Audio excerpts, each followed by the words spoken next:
My name is Virginia Hall. I served as a special agent with the Office of Strategic Services during World War II, and before that, with Britain's Special Operations Executive. I was 35 years old when the Gestapo placed me at the top of their most wanted list in occupied France. I'm about to tell you how I became the spy the Nazis feared most. How a woman with a wooden leg named Cuthbert ran networks of resistance fighters across France, right under Heinrich Himmler's nose. How I escaped over the Pyrenees Mountains in winter, walking 50 miles on that wooden leg through snow and ice, with the Gestapo hunting me every step of the way. What makes a person walk into hell voluntarily, knowing capture means torture and execution? Would you have had the courage? This isn't a story about superhuman abilities or impossible feats. This is about stubbornness. American stubbornness.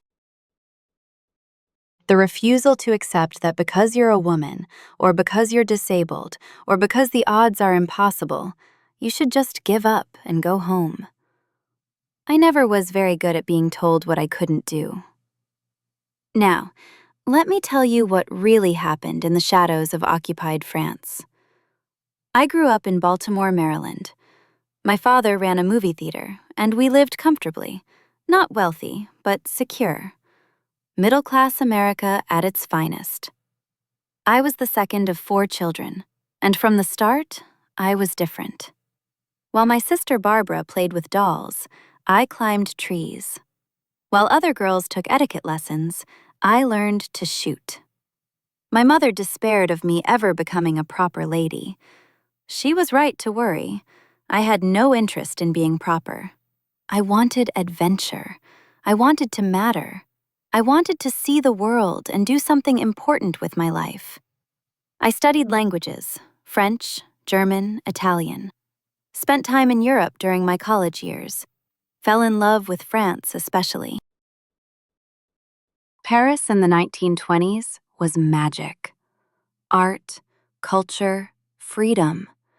I felt more alive there than I ever had in Baltimore.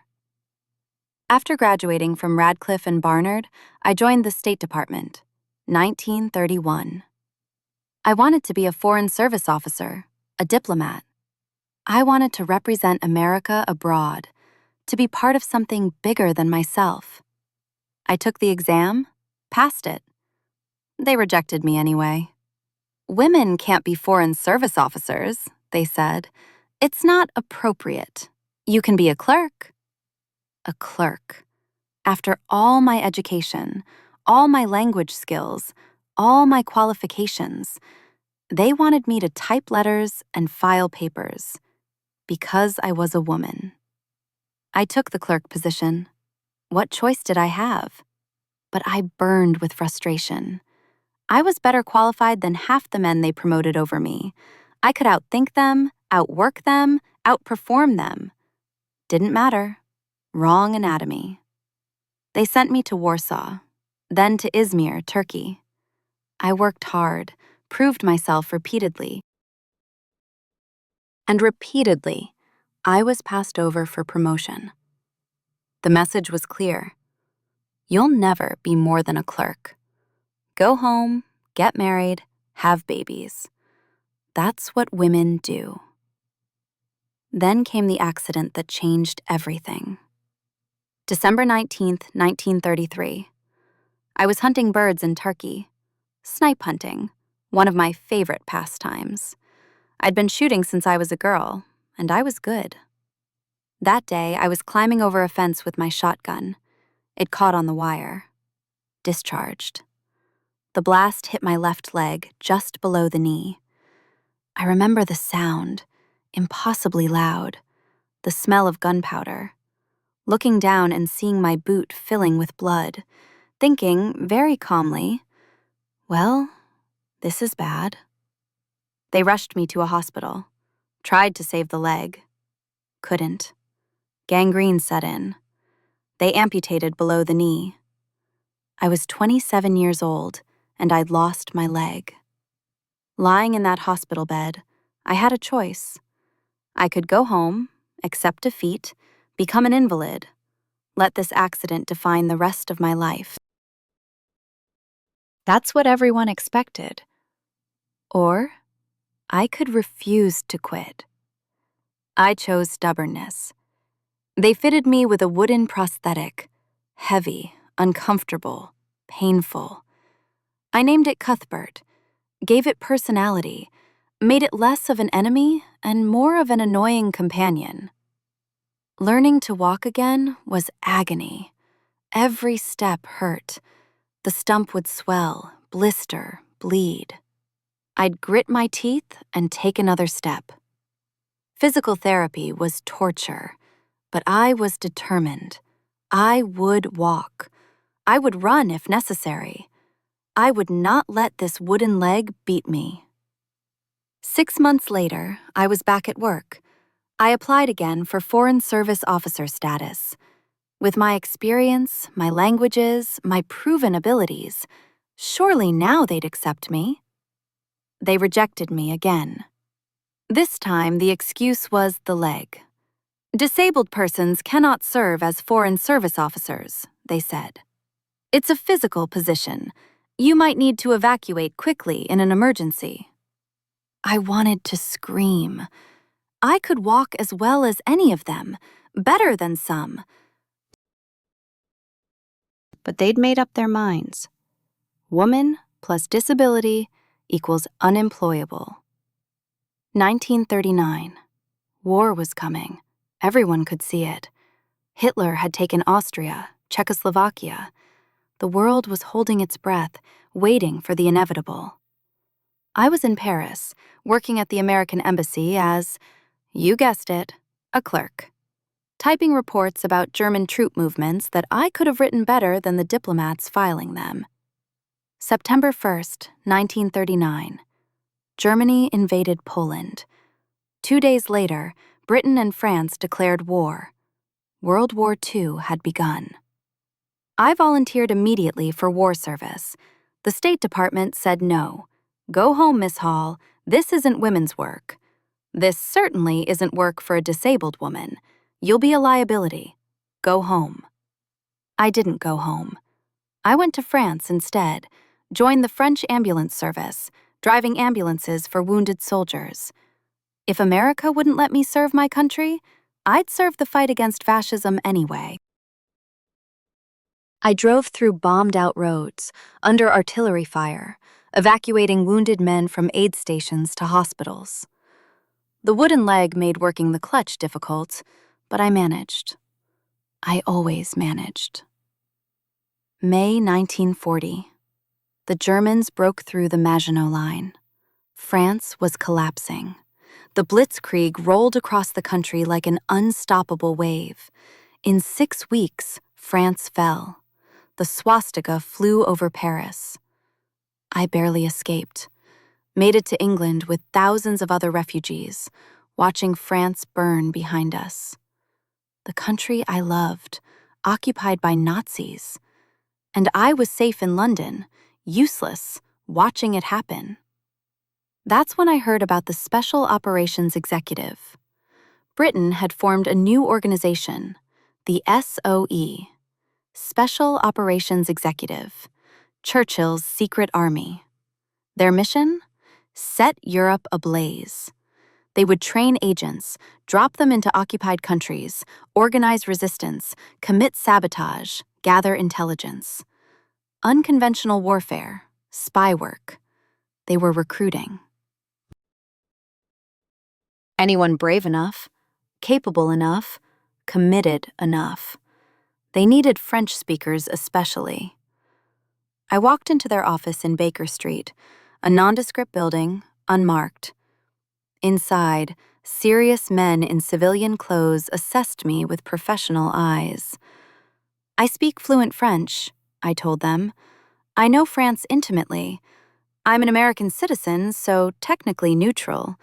I can pass as a journalist, and I'm willing to do whatever needs doing.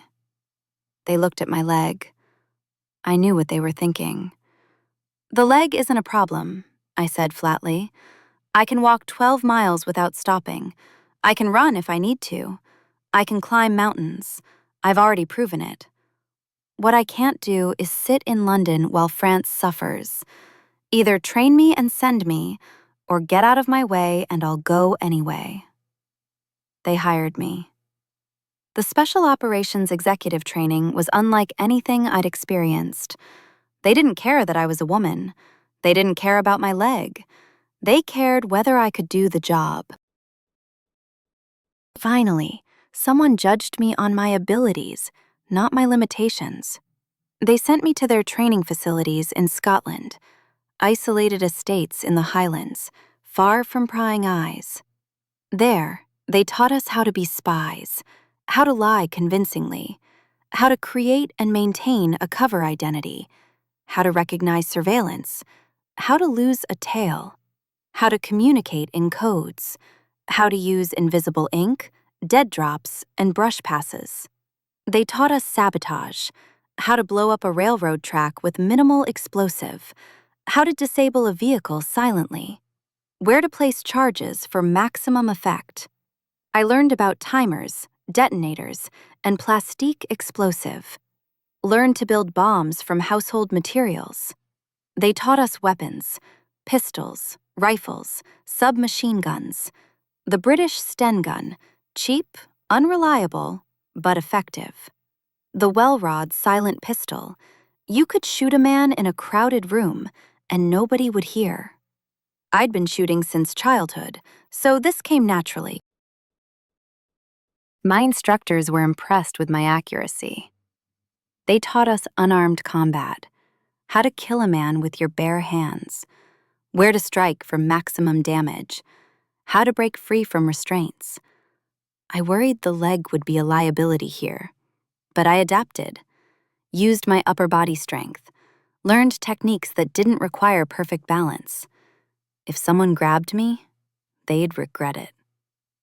They taught us how to withstand interrogation. This was the hardest part. They'd wake us in the middle of the night, drag us to cells, shine lights in our faces, and scream questions for hours. They'd threaten, intimidate, try to break us psychologically. Because if the Gestapo caught us, it would be infinitely worse. You need to understand something, our instructor said. His name was Bellows, a former policeman with cold eyes. If you're captured, you'll be tortured. The Gestapo doesn't follow Geneva Convention rules with spies. You're not soldiers, you're criminals in their eyes. They'll use electricity, water, pliers, whatever works. Your job is to hold out for 48 hours. That gives your networks time to scatter, change locations, go to ground. 48 hours. Then you can break. Nobody expects more. 48 hours of torture. The thought terrified me. But I'd come too far to quit now. They also taught us tradecraft specific to occupied France, how to navigate German checkpoints, what papers we'd need, how to behave around German soldiers, not too friendly, not too hostile. Invisible. Forgettable. Just another French civilian trying to survive the occupation. My cover would be a journalist for the New York Post. Technically, America was still neutral in August 1941. We wouldn't enter the war until Pearl Harbor in December, so an American journalist in France was plausible. I'd interview French people about life under occupation, write human interest stories. That gave me an excuse to travel, ask questions, meet people, and take notes. Perfect cover for a spy. My code name was Germaine. My real mission was to establish intelligence networks in Vichy, France, the southern zone supposedly governed by French authorities, but actually controlled by the Nazis. I'd recruit agents, gather information about German troop movements, identify sabotage targets, and organize resistance cells. Oh, and try not to get caught. Because if I was caught, a wooden leg wouldn't help me outrun the Gestapo. August 23rd, 1941. I boarded a ship in Liverpool, bound for Lisbon, Portugal. From there, I'd travel overland into France. No parachute drop for me. The leg made that impossible. But I could cross borders with false papers like any civilian. Lisbon was full of spies. German agents, British agents, American agents, refugees, smugglers, and informants. Everyone watching everyone else. I stayed 2 days, meeting my contacts, receiving final instructions in my communication codes. Then I took a train to Spain, crossed into Vichy, France, and arrived in Lyon on September 2nd. My war had truly begun. Lyon was France's second-largest city, located in the unoccupied zone. It seemed almost normal at first glance. Cafes were open, people walked the streets, but look closer and you'd see the fear. German advisors everywhere, Vichy police checking papers, posters warning about resistance activities. France was a prison, pretending to be free. I checked into a small hotel under my journalist cover, set up my room carefully, papers visible but meaningless, nothing incriminating. I memorized the location of every exit, every window. Always have an escape route. That was rule number 1. Then I began my real work. I started frequenting certain cafes, restaurants, and shops that SOE had identified as sympathetic. I'd strike up conversations. Mention casually that I was American, neutral, just gathering stories. Feel people out. Most were too scared to talk, but some, a few brave souls, would make careful comments, test me back, see if I was trustworthy. It took weeks to make the first real contact. His name was Gaston, a railway worker, middle-aged, with hands scarred from years of manual labor. He hated the Germans with quiet intensity. They'd killed his son in the fighting, and his daughter had fled to England. He had nothing left to lose. "You're not really a journalist," he said to me one evening. We were in a dingy bar near the rail yards. "Journalists ask different questions. You ask about German movements, supply trains, troop numbers. You're gathering intelligence." I could have denied it. Should have, probably. But I looked in his eyes and saw determination. Saw a man who wanted to fight back. "I'm trying to help France," I said quietly. "I need people who can provide information, people who can be trusted." "Are you such a person?" He nodded slowly. "I see everything that moves on the rails. I know when German supplies come through, where they're going, what they're carrying. I can tell you all of it. But I want to do more than just talk. I want to hurt them." "Then we'll hurt them together," I said. That was my first recruit. Over the next months, I built a network. Railway workers, farmers who saw troop movements, shopkeepers who overheard German conversations, a police captain who despised the Vichy government, a priest who hid refugees, a prostitute who entertained German officers and remembered everything they said when drunk. I gave them code names, taught them basic tradecraft, how to observe without being obvious, how to remember details, how to pass information safely. I established dead drops, hiding places where they could leave messages. I created a communication schedule using coded letters and BBC radio broadcasts. My reports went back to London via various routes, sometimes through couriers traveling to neutral Spain or Switzerland, sometimes through SOE's wireless operators in other French cities. The intelligence was valuable. London confirmed it. Troop strengths, supply routes, defensive positions. We were building a picture of German operations in France. But I wanted to do more than just watch. I wanted to strike back. I began organizing sabotage operations. Small things at first. A railroad switch damaged here, causing a German supply train to derail.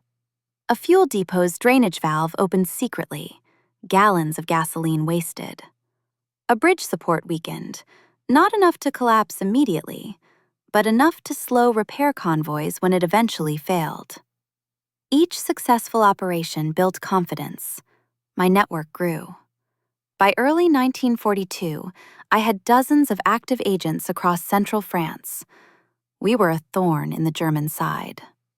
Not a major threat yet, but persistent, annoying, costly. The Germans noticed. They began investigating. Increased security. The Vichy police cracked down on suspicious activities. Several resistance members were arrested in other cities. Tortured. Some talked. Networks collapsed.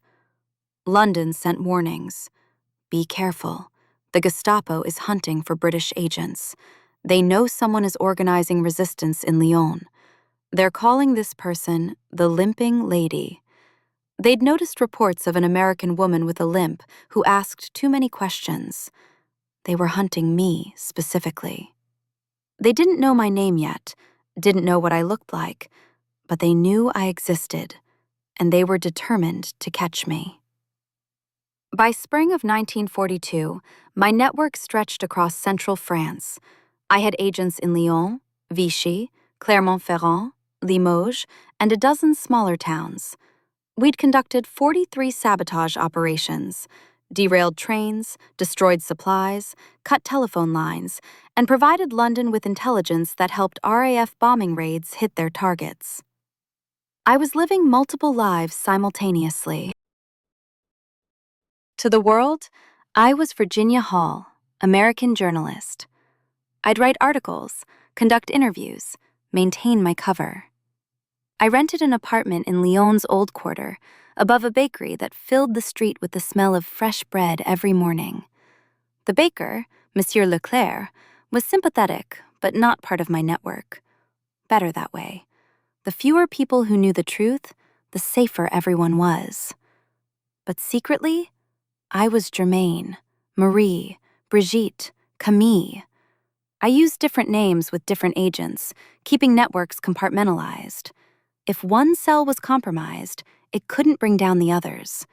If someone was captured and broke under torture, they could only give up the few people they knew, not the entire organization. The work was exhausting. I'd spend hours cycling across the countryside on my bicycle. Yes, cycling with a wooden leg. And yes, it hurt like hell. Meeting agents, passing messages, coordinating operations. The leg would swell painfully by evening. I'd have to soak it, massage the stump. Sometimes I couldn't sleep from the pain. But the next morning, I'd strap Cuthbert back on and do it all again. I recruited carefully.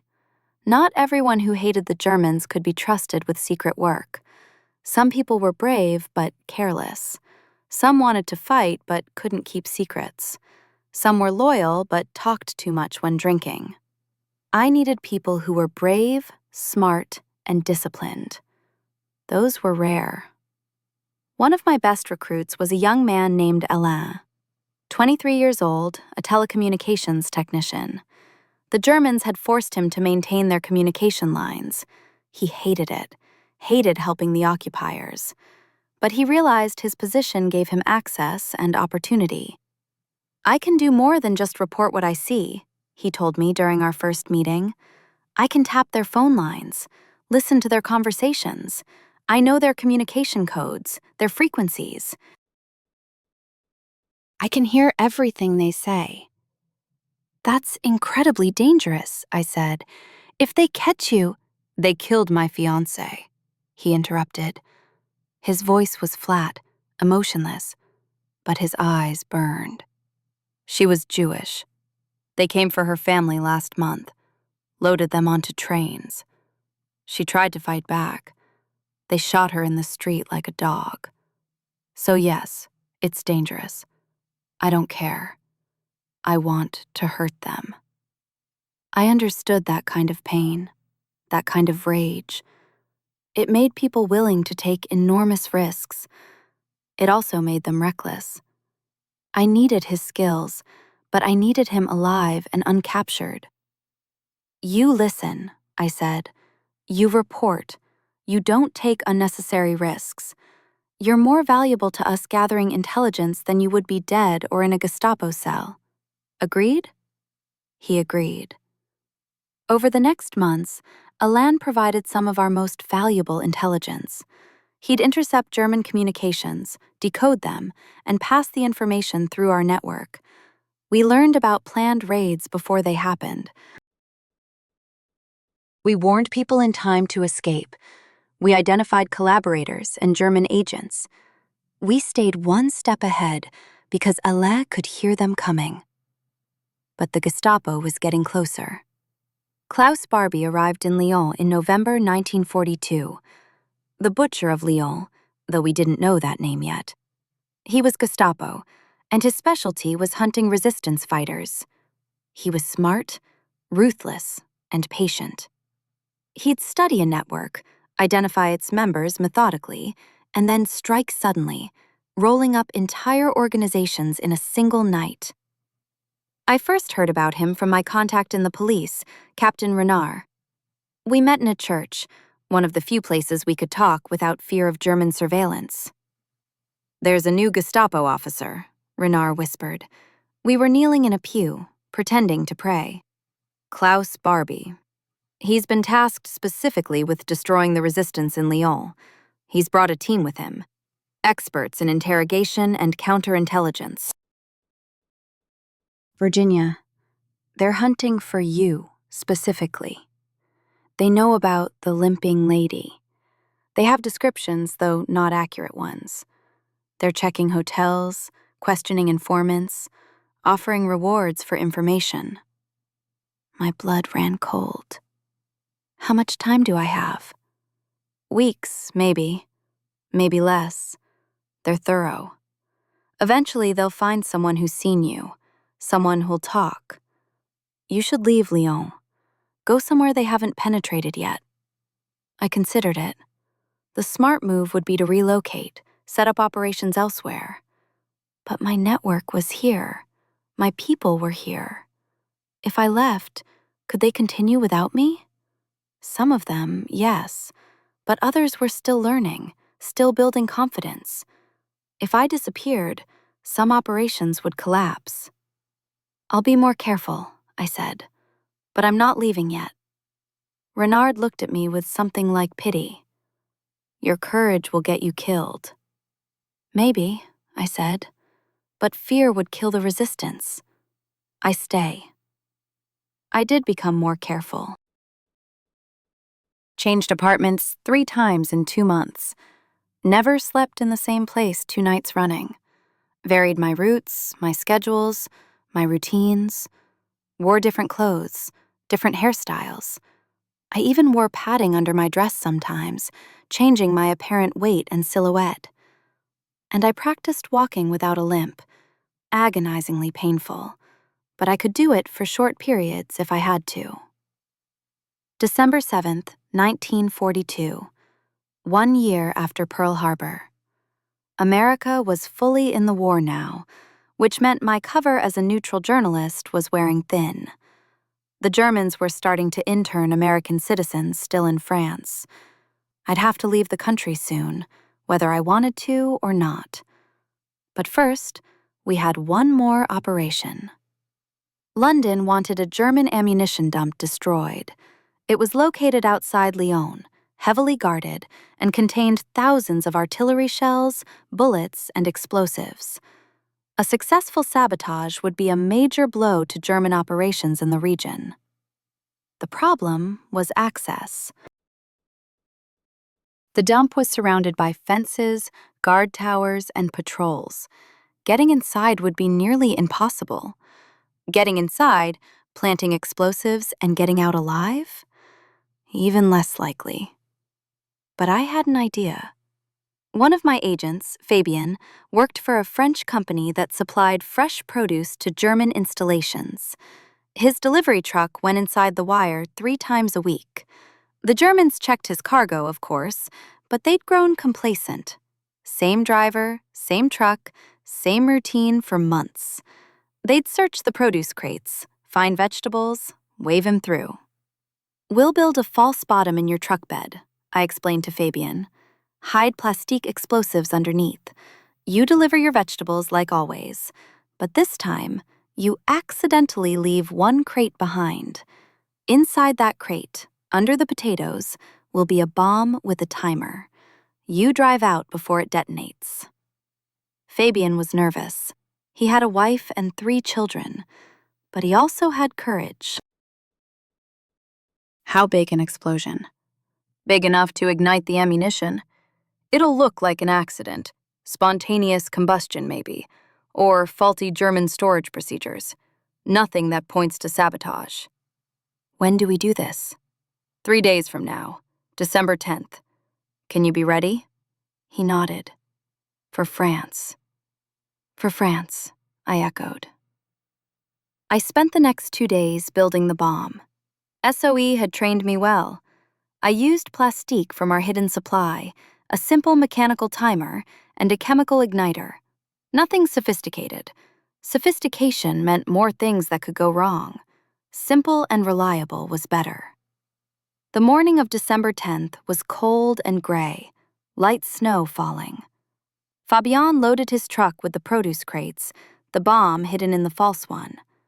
I watched from a distance as he drove toward the ammunition dump. My heart was pounding. If the Germans searched more carefully today, if they found the bomb, Fabian would be tortured until he revealed everything he knew. My entire network could collapse. The truck reached the gate. Guards stopped it, checked Fabian's papers. One guard walked around the truck, looking underneath.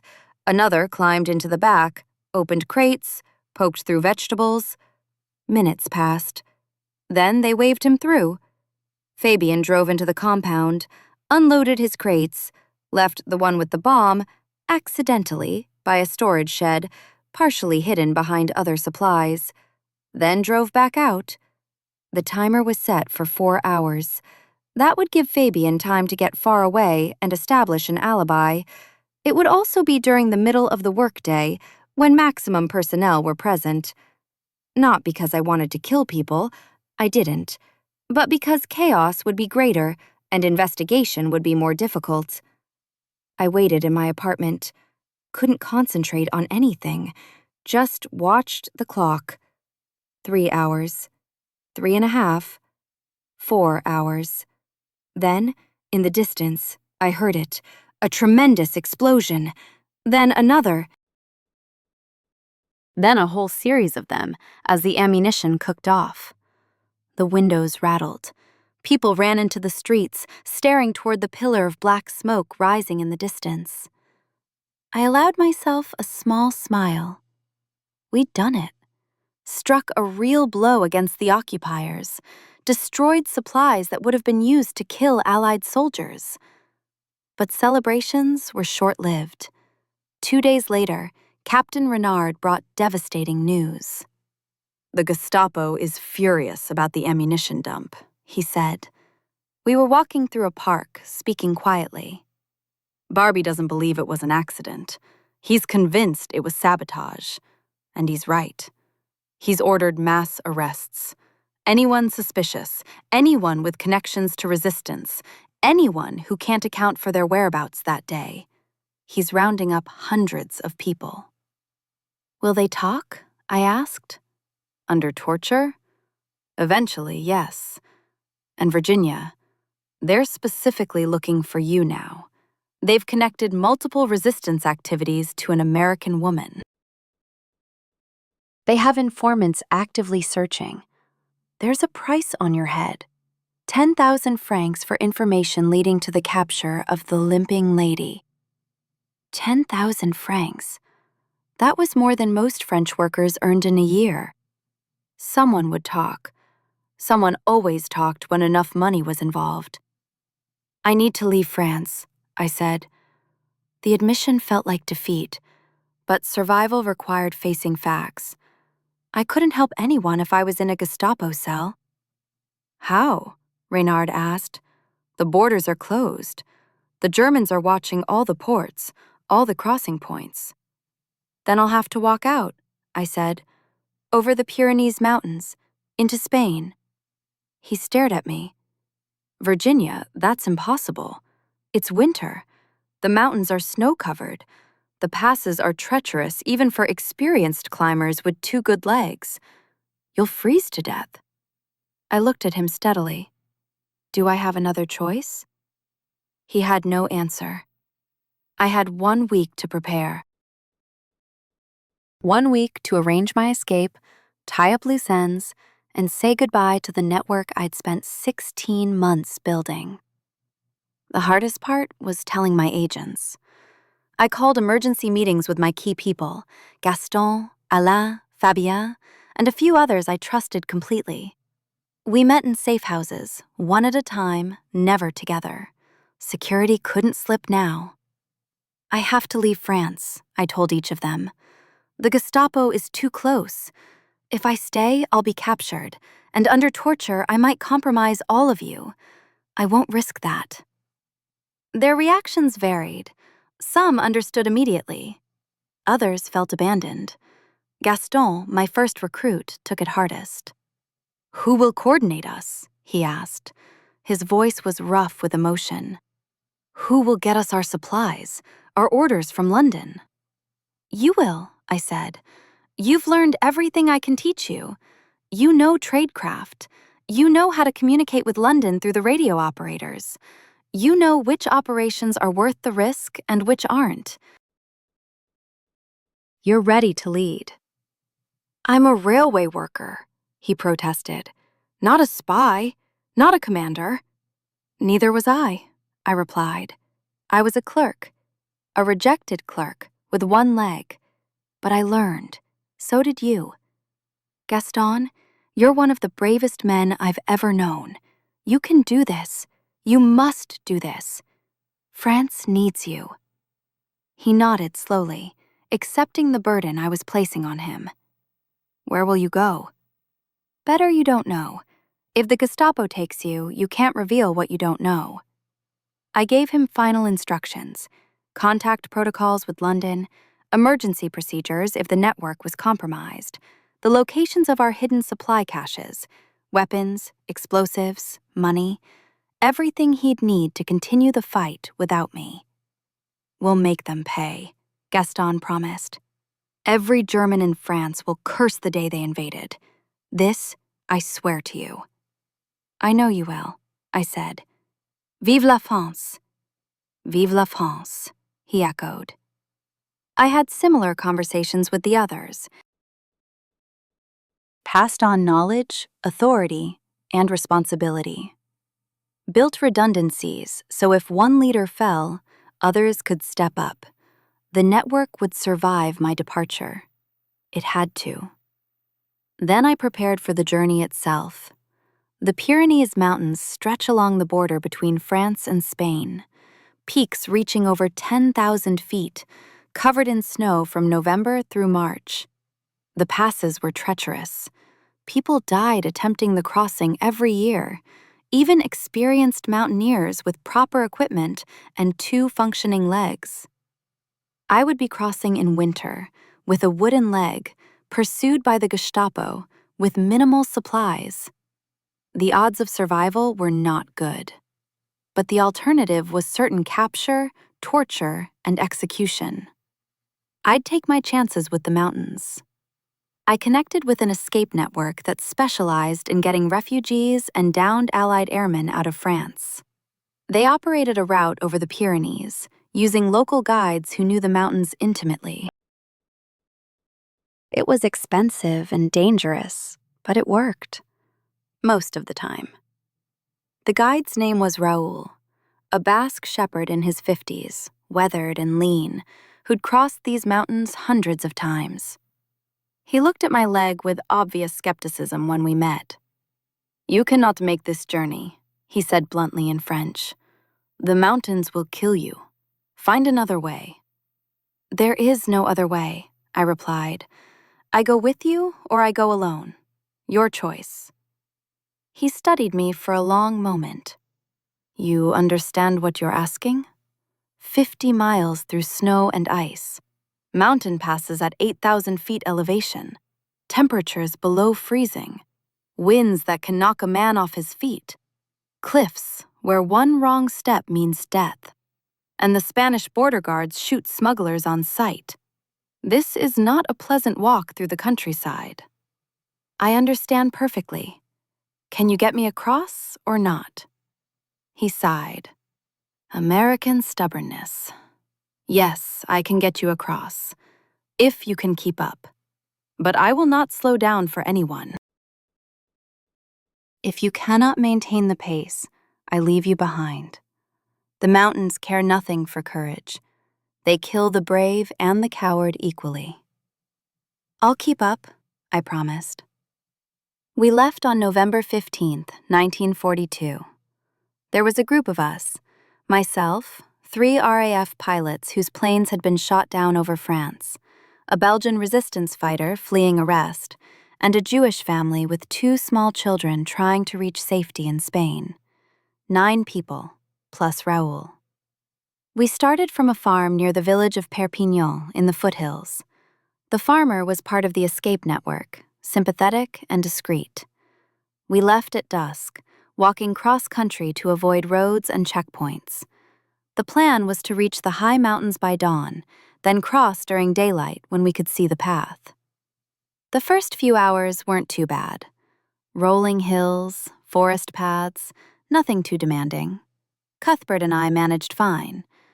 But as we climbed higher, the terrain became more difficult. Rocky slopes, narrow trails, steep inclines. My stump was already chafing inside the prosthetic. I'd wrapped it carefully, but friction was inevitable. I could feel blisters forming. I said nothing, just kept walking. 1 foot in front of the other. Left, right. Left, right. Cuthbert clicking against the rocks with each step. Around midnight, we stopped for a brief rest. Everyone was breathing hard. The children were crying softly, exhausted. The father was carrying one, the mother the other. They looked at the mountains looming above us with despair in their eyes. One of the RAF pilots, a young officer named Collins, sat down next to me. "How are you holding up?" he asked quietly. "Fine," I lied. "You're limping worse than before. I can see it's painful." "Pain doesn't matter," I said. "Only movement matters. As long as I can move, I'm fine." He nodded. "You're a tough one, Miss Hall. Tougher than most of the men I've served with." "I'm not tough," I said. "I'm just too stubborn to quit." We rested for 20 minutes, then continued. Up and up, into the mountains proper now. The temperature dropped steadily. Snow appeared, first in patches, then covering everything. The trail became harder to follow. Raoul navigated by landmarks only he could recognize. A distinctive rock formation here, a twisted tree there. Dawn came gray and cold. We were high in the mountains now, above the tree line. Nothing but rock and snow and wind. The children had stopped crying, too exhausted even for tears. The mother was stumbling. The Belgian fighter had a haunted look, probably wondering if he'd made a terrible mistake. "We rest here for 2 hours, Raoul announced. We'd reached a sheltered spot between 2 large boulders that blocked some of the wind. "Eat something. Drink water if it hasn't frozen. Then we continue to the pass. That's where the journey becomes truly difficult." Truly difficult? This wasn't already difficult? I looked at the path ahead, a narrow trail winding up the mountainside, disappearing into swirling snow. I couldn't see the top, just endless white and gray. I unwrapped some bread and cheese, forced myself to eat. My stump was bleeding now. I could feel the wetness inside the prosthetic. But I couldn't take Cuthbert off to check. If I did, it might swell too much to put back on. I had to keep going until we reached Spain. The 2-hour rest felt like 10 minutes. Then Raoul was on his feet, ordering us to move. We climbed higher. The trail became a narrow ledge carved into the mountainside, with a cliff face on one side and a drop into nothing on the other. The wind was ferocious now, trying to push us off the path. Snow stung my face like needles. One of the children lost his footing, slipped toward the edge. His father grabbed him just in time, jerking him back from the precipice. The child screamed. The mother was sobbing. "You must be more careful," Raoul shouted over the wind. This is why children should not make this journey. But we cannot turn back now. Only forward. Always forward. We reached the pass around midday, the highest point of the journey, roughly 8,000 feet. The wind was unbelievable, howling like a living thing. Visibility was perhaps 20 feet through the driving snow. Cold seeped through every layer of clothing I wore. My fingers were numb despite gloves. My face was frozen. And Cuthbert was failing. The cold had made the wood contract slightly, changing how it fit. Every step was agony. The bleeding had soaked through my wrappings. I could feel it squishing inside my boot with each step. But I kept walking. "How much farther?" Collins asked Raoul during a brief pause. "The worst is behind us," Raoul replied. "Now we descend. The Spanish side is less steep. If the border guards don't shoot us, we'll be in Spain by nightfall." If the border guards don't shoot us. Wonderful. The descent was, in some ways, harder than the climb. Going downhill put different pressure on my stump. Cuthbert would slip on icy rocks. I fell 3 times, caught myself twice, was caught by Collins the 3rd time. "Thank you," I gasped.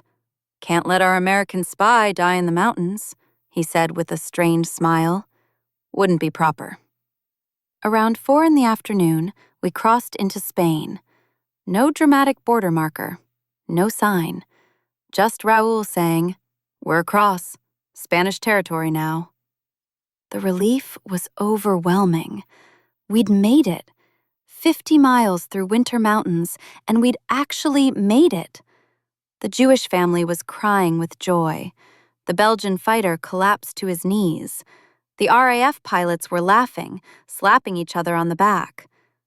I just stood there, swaying, trying not to faint. My leg, both of them, felt like they were on fire. I'd been walking for nearly 24 hours with only brief rests. I'd lost track of the pain hours ago, had simply accepted it as my constant companion. "There's a village 2 miles ahead," Raoul said. "Safe house there. Food, rest, medical care. Then tomorrow, someone will take you to Barcelona, then to Gibraltar. From there, back to England." 2 more miles. I could do 2 more miles. I'd come 50 miles already. What was 2 more?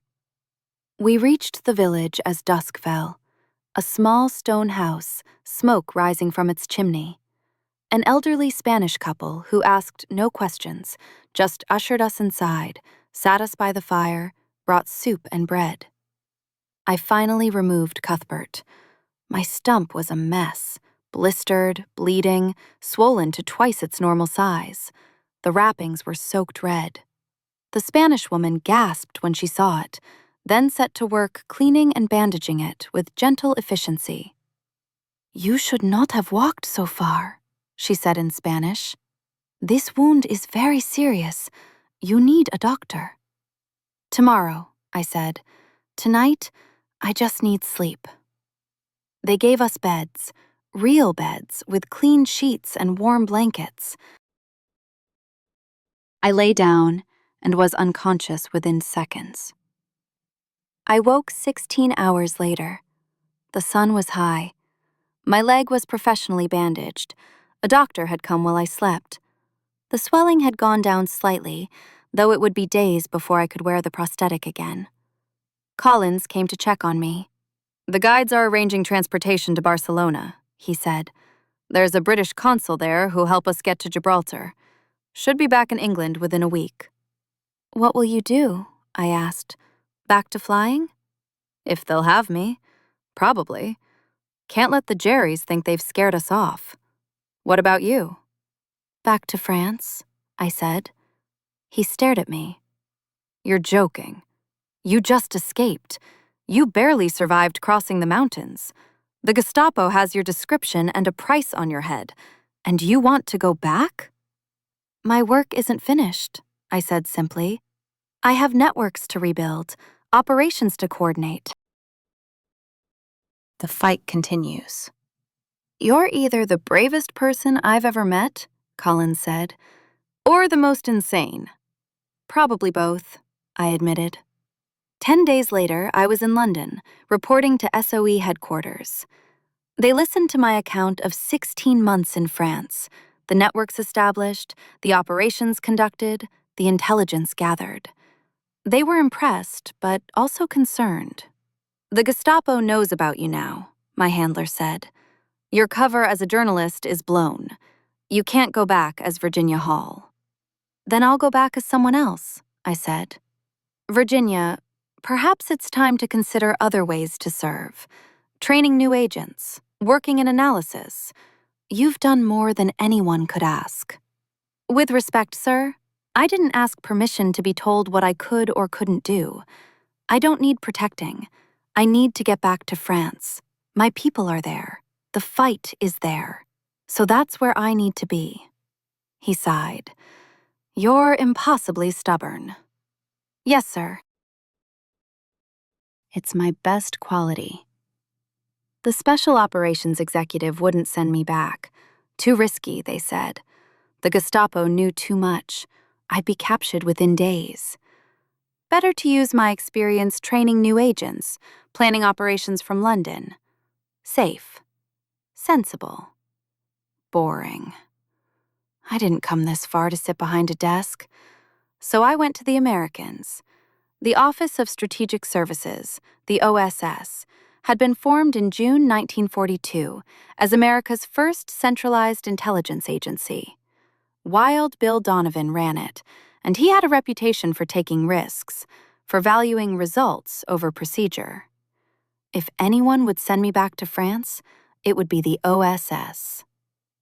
I walked into their London office in March 1943, asked to speak with the station chief. When they tried to brush me off, I mentioned my 16 months running networks in occupied France, my successful escape over the Pyrenees, and my fluency in French and German. That got me a meeting. The station chief was a colonel named Haskell. Former Wall Street lawyer, sharp eyes, no nonsense. He listened to my pitch without interrupting. Miss Hall, he said when I finished, the British have told us about you. They say you're one of the best field agents they've ever had.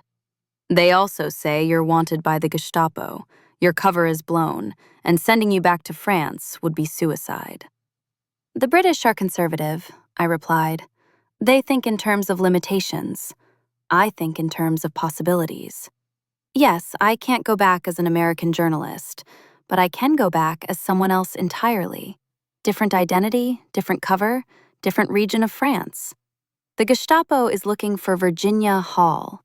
They won't recognize someone who doesn't exist. What did you have in mind? The Allies will invade France eventually, I said. Everyone knows it. When that invasion comes, we'll need resistance fighters behind German lines. People who can sabotage communications, blow bridges, attack supply convoys, create chaos in the German rear. Those resistance networks need to be organized now, trained, supplied, coordinated. I can do that. Haskell studied me. You understand we're not the British. We're new at this intelligence business. We make mistakes. We're learning as we go. We might not be able to support you as effectively as SOE did. I've been working with limited support for years, I said. I'll manage. He smiled. When can he start? The OSS trained me for 3 months. Much of it was review. I already knew fieldcraft, weapons, explosives, codes. But they taught me new techniques, American methods, different radio procedures, new types of plastique explosive, the latest in silent weapons, more advanced sabotage techniques. They also created my new identity. I would be Marcel Montaigne, an elderly French peasant woman. To complete the disguise, I wore padding to change my shape, dyed my hair gray, wore old-fashioned peasant clothes. Most importantly, I adopted a shuffling, bent-over walk that disguised my limp. The wooden leg became just another aspect of old age and hard living. Looking at myself in the mirror, I barely recognized the woman staring back. Virginia Hall, tall, elegant, American, had disappeared. In her place was Marcel, a tired old woman who'd survived decades of rural poverty. Perfect. My cover story was simple. I was a widow from Alsace, displaced by the war, looking for work as a farm laborer or maid. Nothing suspicious, just another refugee trying to survive. I'd moved to central France, specifically the Haute-Loire region, remote, mountainous, far from my old Lyon networks. Start fresh. They dropped me into France in March 1944. Not by parachute, still impossible with the leg, but by boat, landing on a remote beach in Brittany at night. From there, I traveled by train and bus to my target area, looking like just another old peasant woman going to visit family. I settled in a small village called Le Chambon-sur-Lignon. Population maybe 3,000, deeply religious. Protestant community in Catholic France, which gave them a natural suspicion of authority. They'd been sheltering Jewish refugees for years, hiding them from the Vichy police and the Germans. These were brave people, good people, exactly the kind I needed. I rented a room from a farmer's widow named Madame Genet. She was genuinely old, 70-some years, and treated me like a contemporary, calling me my dear and little Marcel. My disguise was working. I started building a new network immediately. Different approach this time. Instead of recruiting individuals in cities, I worked with entire villages. Rural communities where everyone knew everyone, where outsiders were obvious, where the Germans rarely ventured. These places could hide weapons, shelter agents, and organize operations with less risk of infiltration. My code name this time was Diane. I had a radio operator, a young OSS agent named Paul who'd been dropped in separately, and we established regular contact with London. I requested supplies, weapons, explosives, money. They began parachute drops, using remote fields at night. We'd hear the plane, see the parachutes falling like strange flowers in the moonlight, gather the containers before dawn. Inside those containers, Sten guns, pistols, plastique, detonators, grenades. Also chocolate, cigarettes, coffee, valuable currency for recruiting and maintaining morale. I distributed the supplies carefully, arming and training resistance cells throughout the region. The Maquis, the rural resistance fighters, were brave but undisciplined. Many were young men fleeing forced labor in Germany, hiding in the forests. They wanted to fight, but they didn't know how. I taught them. We held training sessions in barns, in forest clearings, in abandoned buildings. I showed them how to use the weapons, how to ambush a German convoy, how to sabotage a bridge or railway line, how to move silently through the woods, how to set up observation posts, basic infantry tactics and guerrilla warfare. Some of them couldn't believe an old peasant woman was teaching them combat skills. Until I demonstrated. I could still shoot better than most of them, could still field strip a Sten gun in 40 seconds, could still build a bomb that would blow a bridge support. "Where did you learn all this, grand-mère?" one young fighter asked. He couldn't have been older than 19. "I have lived a long and interesting life," I replied in my Marcel voice, scratchy and old. "Now pay attention. If you don't prime the detonator correctly, you'll blow your own hand off."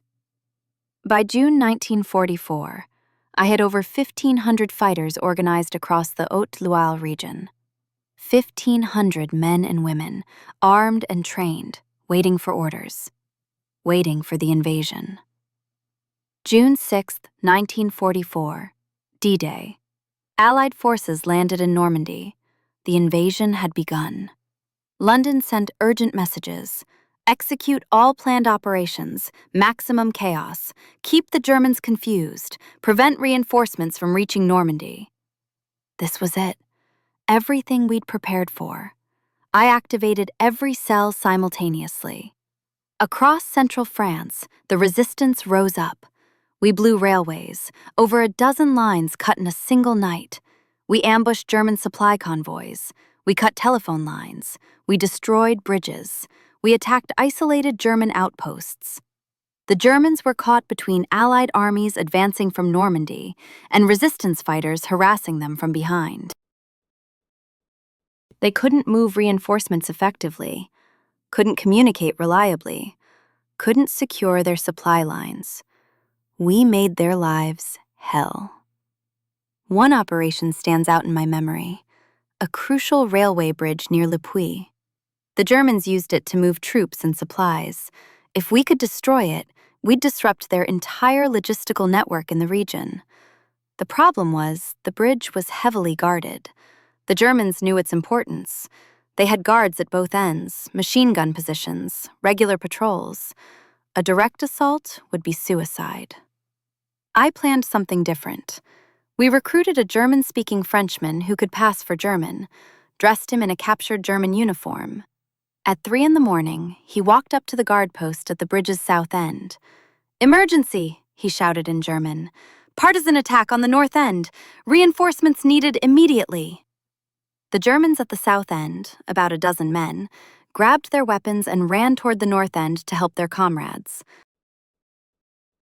who weren't actually under attack. But by the time they realized that, it was too late.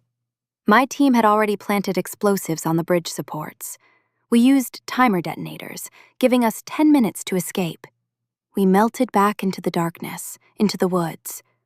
10 minutes later, the explosion lit up the night sky. The bridge collapsed into the river, tons of steel and concrete crashing down. That bridge wouldn't carry German troops or supplies for months. We conducted dozens of operations like that. Never big enough to attract massive German retaliation, but constant, persistent, costly. Death by 1,000 cuts. The Germans were frantic. They knew resistance forces were operating throughout the region, but they couldn't catch us.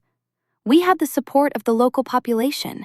People would warn us when Germans were coming, hide us when they searched, provide food, shelter, information. The Germans controlled the roads and the towns during the day. But at night, in the countryside, we ruled. Klaus Barbie was still in Lyon, still hunting for the Limping Lady. He'd captured some of my old network, tortured them, executed them. Gaston had been killed in a firefight with the Gestapo in January 1944. Alain had been arrested and died under interrogation, never revealing anything. Captain Renard had been exposed as a resistance sympathizer and shot. These losses hurt. These were people I'd recruited, trained, led. Their blood was on my hands as surely as if I'd pulled the trigger myself. But they died fighting, died free, died believing in something bigger than themselves. I honored them by continuing the work, by making the Germans pay, by ensuring their sacrifices meant something. The Gestapo never connected the elderly peasant woman Marcel to the infamous Limping Lady they were hunting.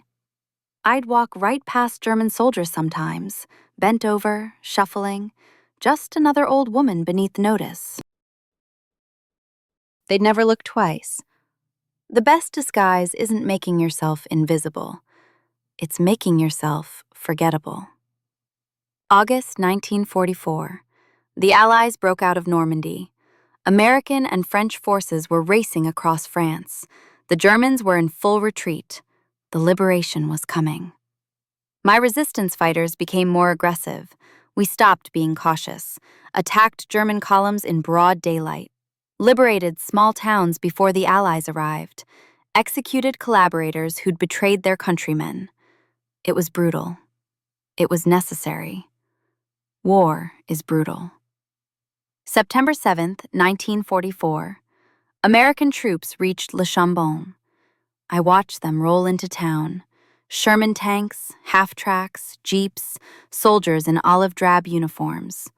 The villagers were crying, cheering, throwing flowers. Liberation. Finally. An American lieutenant approached me. I was standing at the side of the road in my Marcel disguise. "Ma'am," he said in terrible French, "do you know if there are any German soldiers still in the area?" I smiled, replied in perfect English with my American accent. "No, Lieutenant. My resistance fighters cleared them out 2 days ago. The town is secure." His jaw dropped. You're American?" "I am. I'm also the regional OSS coordinator. Welcome to France, Lieutenant. Glad you could finally make it." The liberation of France continued through autumn. By November, most of the country was free. The Germans had retreated to their own borders. The war in France was effectively over. My war was over too. I'd spent 3 years in occupied France, built 2 extensive networks, organized thousands of resistance fighters, conducted or coordinated hundreds of sabotage operations, provided intelligence that saved countless Allied lives, and survived when the odds said I shouldn't have. The OSS wanted to recognize my service. General Donovan himself pinned the Distinguished Service Cross on me in a ceremony in Washington. I was the only civilian woman to receive it, America's second highest military decoration. "Miss Hall," Donovan said, "your courage, your resourcefulness, and your dedication to duty exemplify the finest traditions of American service. You've proven that determination and intelligence matter more than physical ability or gender. You're an inspiration to every American." I appreciated the recognition, but honestly, I didn't do it for medals. I did it because it needed doing. Because France needed liberating. Because fascism needed fighting. Because I could help. So I did. That's what Americans do. We see a problem, we fix it. We see evil, we oppose it. We see people suffering, we help them. Not because we expect rewards, but because it's right. The war in Europe ended May 8, 1945, Victory in Europe Day. I was in Paris when the announcement came. The city erupted in celebration. People dancing in the streets, kissing strangers, crying with joy. Church bells rang for hours. French flags appeared everywhere. The tricolor that had been forbidden for 4 years now flew freely from every building. I stood in the crowd near the Arc de Triomphe, watching, remembering the Paris I'd known before the war, vibrant, free, beautiful.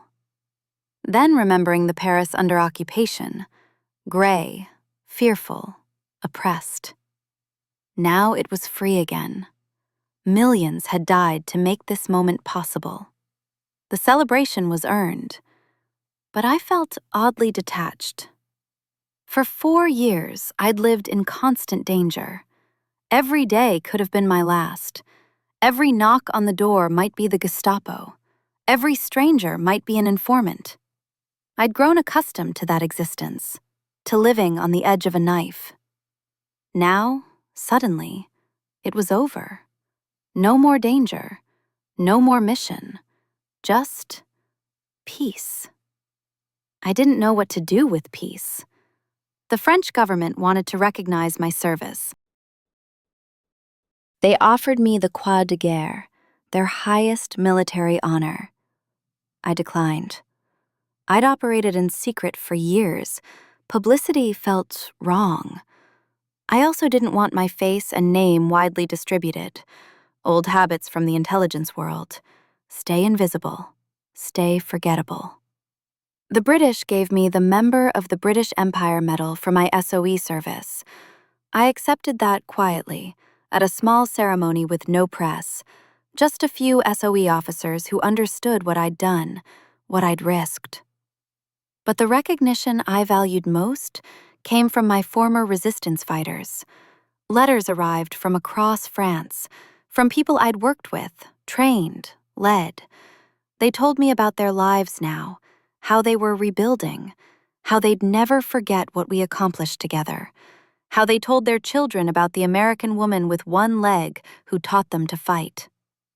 One letter was from Fabienne's widow, Fabienne, who'd driven the bomb into the German ammunition depot.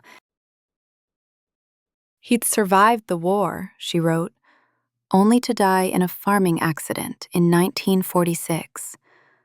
But before he died, he'd told his sons about me, about the limping lady who'd given France hope when everything seemed hopeless. He said you taught him that courage wasn't the absence of fear, she wrote. It was acting despite the fear. He carried that lesson his entire life. Thank you for giving him that. I cried reading that letter. I'm not ashamed to admit it. Fabienne was a good man, a brave man. He deserved to live a long life, raise his sons, grow old peacefully. War takes so much from so many. After the war, I faced a familiar problem. What do I do now? I was 40 years old.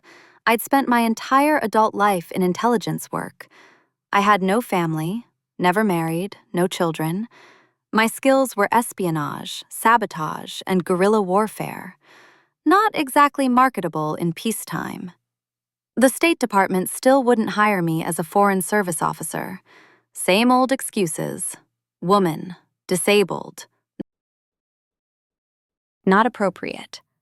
I'd literally helped liberate France, but I wasn't qualified to be a diplomat. The irony was bitter. The OSS was being disbanded. The war was over, so America was dismantling its intelligence apparatus. Donovan fought to keep it alive, but politicians in Washington wanted to return to normalcy. Intelligence gathering was seen as un-American, something sneaky and European. We didn't need spies anymore. Except we did. The Soviet Union was emerging as a new threat. The Iron Curtain was falling across Europe. The world wasn't safer, just differently dangerous. Some of us could see what was coming: the Cold War. In 1947, President Truman created the Central Intelligence Agency, the CIA, rising from the ashes of the OSS. They recruited former OSS officers, people with proven experience. They recruited me. I spent the next 14 years working for the CIA. Mostly analysis and planning. They wouldn't send a 50-year-old woman with a wooden leg into the field anymore. I worked on operations in Europe, tracking Soviet intelligence activities. Nothing as dramatic as my wartime service, but important work nonetheless. I retired in 1966 at age 60. By then, the CIA had become a massive bureaucracy, far from the scrappy OSS I'd known. The world had changed. I'd changed. It was time to step back. I moved to a farm in Maryland, bought some land near Barnesville, not far from where I'd grown up, raised goats, lived quietly, anonymously. Most of my neighbors had no idea who I was, what I'd done. I was just Miss Hall, the woman with the goats and the limp. That suited me fine. Occasionally, journalists would track me down, wanting to write my story. I always declined. "I'm not the story," I'd tell them. "The French resistance fighters are the story, the thousands of ordinary people who risked everything to oppose tyranny. Tell their stories, not mine." But the stories leaked out anyway. Books about SOE operations mentioned me. CIA histories referenced my service. Veterans I'd worked with told their grandchildren. Slowly, my wartime activities became public knowledge. In 1982, I was diagnosed with cancer. The doctors said I had perhaps 6 months. I was 76 years old. I'd lived far longer than I had any right to expect, given the risks I'd taken. No complaints. I spent those final months on my farm, watching the seasons change. Spring turned to summer. The goats grazed in the pasture. Birds sang in the trees. Peace. Simple, beautiful peace. I thought about my life. The girl from Baltimore who wanted adventure. The clerk told she'd never amount to anything. The woman who lost her leg, but refused to lose her spirit. The spy who became the Gestapo's most wanted. The resistance coordinator who helped liberate a nation. Had it been worth it? The pain, the fear, the loss? The friends dead and tortured? The nightmares that still woke me some nights, decades later? Yes, absolutely yes. Because we stopped evil. We defeated the Nazis. We saved lives. We preserved freedom. The cost was high, but the alternative, a world ruled by fascism, where millions more would have died in concentration camps, was unthinkable. I never had children of my own, but in a way, I had thousands of children. Every person in France who lived free because we fought. Every Jewish child who survived because resistance fighters hid them. Every soldier who came home because our sabotage disrupted German operations. They were all alive because of what we did. That's legacy enough for any life. I died on July 8, 1982, at my farm in Maryland. They buried me in a private ceremony, as I'd requested. No military honors, no speeches, no fuss. Just a simple grave in a country cemetery. My headstone reads, Virginia Hall, 1906 to 1982. She served. That's all. That's enough. But the story didn't end there. Over the years since my death, recognition has grown. The CIA named their headquarters auditorium after me. France erected memorials. Books were written. A museum exhibit. In 2021, the Army named a training facility after me, the Virginia Hall Expeditionary Center. Why? Because my story matters. Not because I was special, I wasn't. But because I represent something important. I represent the idea that limitations are often illusions, that impossible usually just means difficult, that courage isn't fearlessness, it's acting despite fear. I was told I couldn't be a diplomat because I was a woman, so I became a spy instead. Better career, honestly. I was told I couldn't serve because I had one leg, so I walked 50 miles over the Pyrenees Mountains in winter, with a wooden leg, and survived. I was told I couldn't return to France because it was too dangerous, so I went back in disguise and organized 1,500 resistance fighters. Every time someone told me I couldn't, I proved them wrong. Not because I was exceptional, but because I was American. We don't accept no easily. We don't quit when things get hard. We adapt, improvise, overcome. That's the lesson I want to pass on. Not that Virginia Hall was some kind of superhero. I wasn't. I was just a stubborn woman who refused to accept limitations others tried to impose. You can do the same. Whatever obstacles you face, disability, discrimination, poverty, circumstance. They're real, but they're not insurmountable. You have more strength than you know, more courage than you've tested, more potential than anyone's told you. The world will try to put you in a box, will tell you what you can't do, who you can't be, what you should accept. Don't listen. Or rather, listen and then prove them wrong.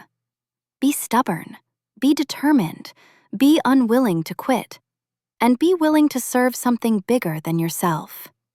I served America. I served freedom. I served the belief that all people deserve to live without tyranny, to speak without fear, to pursue happiness without oppression. That belief is what makes America special. Not our military power or economic strength, but our ideals. Those ideals are worth fighting for, worth sacrificing for, worth dying for if necessary. But more importantly, they're worth living for, worth defending every single day through our choices, our actions, our refusal to compromise our values. The world today faces different threats than I faced. No Nazi armies marching across Europe. But tyranny still exists. Oppression still exists. Evil still exists. And good people still need to stand up and oppose it. That's your duty. Not as soldiers necessarily, though some of you will serve that way, but as citizens, as Americans. Stand up for what's right, speak truth to power, defend those who can't defend themselves, oppose injustice wherever you find it. And never, ever let anyone tell you that you can't make a difference. One person can change the world. I've seen it. I've done it. So can you. I was just a woman with a wooden leg and an abundance of stubbornness. But I helped liberate a nation. I stood against the greatest evil of my time and won. Not because I was special, but because I refused to quit.